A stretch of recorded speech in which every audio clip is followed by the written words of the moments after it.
All right, here's what I'm talking about, reapproaching our training after an extended time off. So for me, it was 8 weeks after spraining my ankle.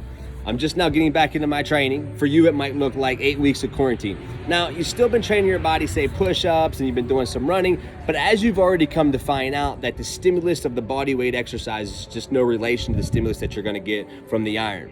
So how you reapproach your training is gonna determine A, your less risk of injury, B is gonna be your potential return for your old strength or even beating your old PRs, or 3, how much longer it takes for you to actually get back to where you was.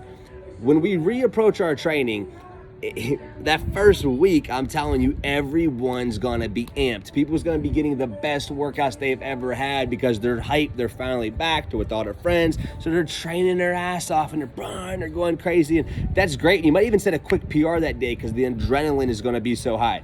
If you want it, go for it. That's badass. I'm always trying to capitalize on adrenaline dumps.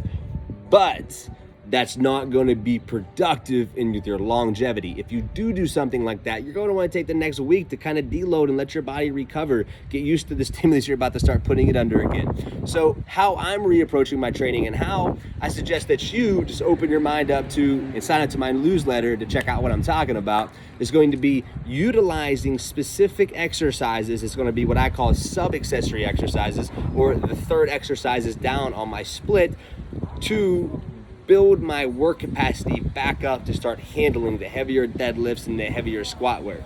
So what this looks like for me today, I did my deadlifts. I did 20 sets of 1 with no eccentrics, right? Let me pull this thing out. I hope this is still going. All right, I did 20 sets of 1 with 405 with no eccentric work. And also I didn't want to do the eccentrics, so I'm gonna hit the ground and bust my shins up.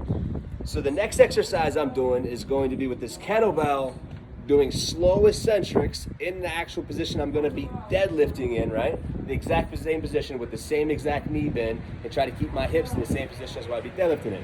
So I'm gonna do 4 to 5 seconds on the way down and 4 to 5 seconds on the way up. I've noticed already as I'm getting back into my deadlifts with my ankle being sprained that my stability's off.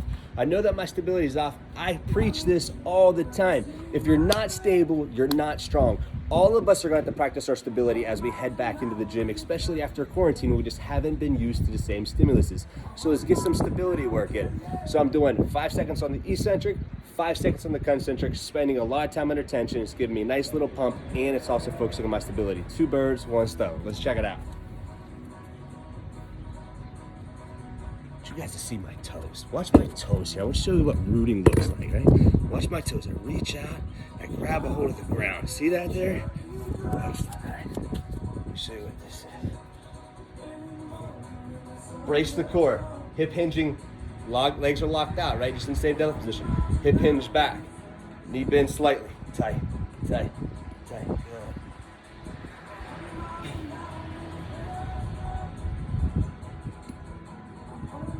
Good. Now I'm gonna focus on keeping my shoulders parallel in the same position they'd be if I was pulling. This offers a ridiculous glute pump.